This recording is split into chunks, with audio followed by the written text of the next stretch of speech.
এই গাঁড় ফাটা ঠান্ডায় আগুন ছাড়া কি চলে বেড়া? কি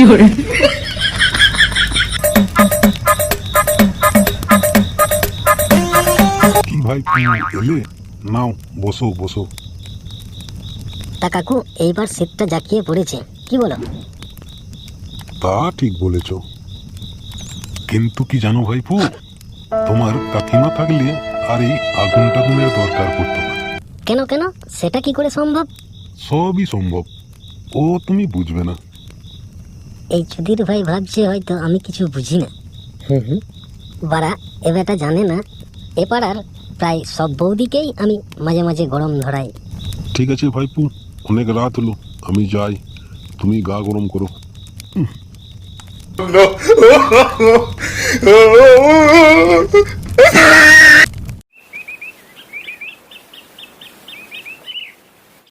কি ব্যাপার ডাবলুদা, খুব চিন্তা করছো মনে হচ্ছে।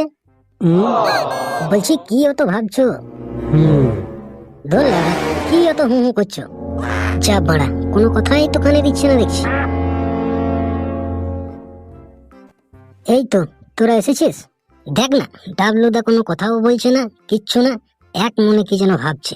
কিরে ডাবলু, মুখটা টুম্পা বৌদির পোঁদের মতো করে বসে আছিস কেন রে? কে রে? ও, তোরা এসেছিস? তা বস বস। তোকে কি প্রধান নিমন্ত্রণ করতে হবে বসার জন্যে? এবার বল তো লেওড়া, ব্যাপারটা কি? বাপের হোটেলে বসে বসে খেতে আর ভালো লাগছে না। দিন রাত লেওড়া একই কীর্তন, 4টি ভাতের জন্য। ও, এই ব্যাপার, ওইসব ছাড়, কিছু উপায় পেলি কিনা বল। না, কিন্তু আমার কাছে একটা প্ল্যান আছে। কি? শোন তাহলে, তোরা কাছে আয়।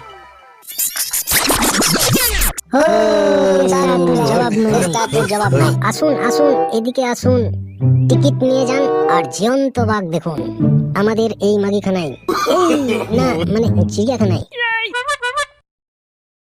কই ভাইপু, আমাদেরকে টিকিট দিও তো। হ্যাঁ হ্যাঁ দি। আচ্ছা কাকু, কটা টিকিট নেবেন? একটা হাফ টিকিট নিবি? এই দুটো ফুল, একটা হাফ। না কাকু, ওইসব হাফ টাপ নাই, সবাই ফুল।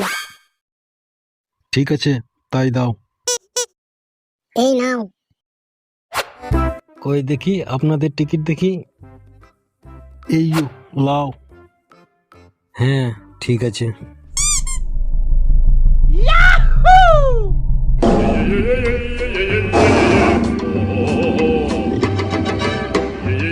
বুঝলি ডাবলু, আজ লেওড়া পঞ্চল কানোরও সময় পাইনি। কাস্টমার লেওড়া এসেই যাচ্ছে এসেই যাচ্ছে। তাহলে তো দেখছি আমরা সাকসেস। বোকাচোদা, আমার গায়ে হাঁচি। দেখলি বাড়াটা কেমন মুখের উপর হেঁচে দিল? আরে ওটা কোনো ব্যাপার না, আমি তো অন্য কথা ভাবছি। এই শুভ কাজের শুরুতেই বালের হাঁচি, ব্যাপারটা ভালো ঠিকছে না। তোর লেওড়া, কি বলবি চিড়ে বল না। সঠিক বলতে পারবো না, তবে এই লেওড়ার জন্য আমাদের গাঁড়ে মানে পেছনে বড় বিপদ। তাহলে গুরু, শেষ অব্দি কেস্টার প্ল্যানটাই কাজে লাগলো। হ্যাঁ, তা যা বলেছিস, ও বেটার বুদ্ধি আছে।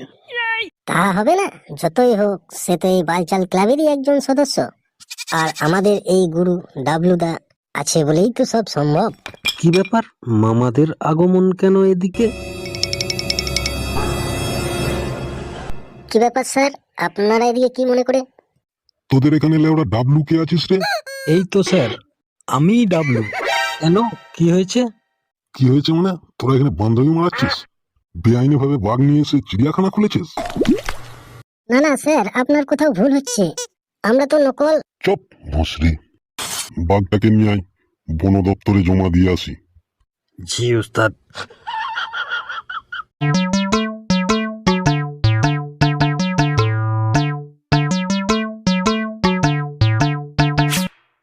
হ্যাঁ রে ডাবলু, এবার কি করবি? ওকে তো নিয়ে চলে গেল। আমি তো লেওড়া প্রথমেই বলেছিলাম, ওই চুদির ভাইয়ের কথাই যাস না। এ কি গুরু, গাড়ে বিপদ দেখেই পাল্টি খাচ্ছ? একটু আগেই না বললে ওর বুদ্ধি আছে?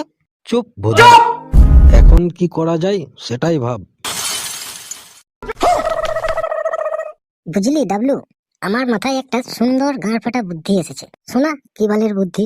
দেখ, যা হবার তা হয়ে গেছে। ও বেটা চুদির ভাই গাঁড় মারাক, আমাদের বাড়ি চো। ধুর বাল, এটা কি মানা যায়? কিন্তু এছাড়া তো আর কোনো উপায়ও দেখছি না। আচ্ছা চল, বাড়ি চল। साले को बम से उड़ा दूंगा एक बार हाथ में आ जाए तो। স্যার, আমাকে বাঁচান। এই কে রে লেওড়া? ভীম সিং, জি উস্তাদ। বাইরে গিয়ে দেখো তো কে ডাকছে আমায়। জি উস্তাদ। না না স্যার, ওই দিকে নয়, এই দিকে। কি হলো বিষয়টা? জেলের ভেতর থেকে আওয়াজটা আসছে মনে হচ্ছে। বুঝলেন স্যার, আমার মনে হয় ওই বাঘটাই কথা বলছে। বাঘ? তাও আবার কথা? না স্যার, আমি বাঘ নই, আমি বাড়া কেসটা।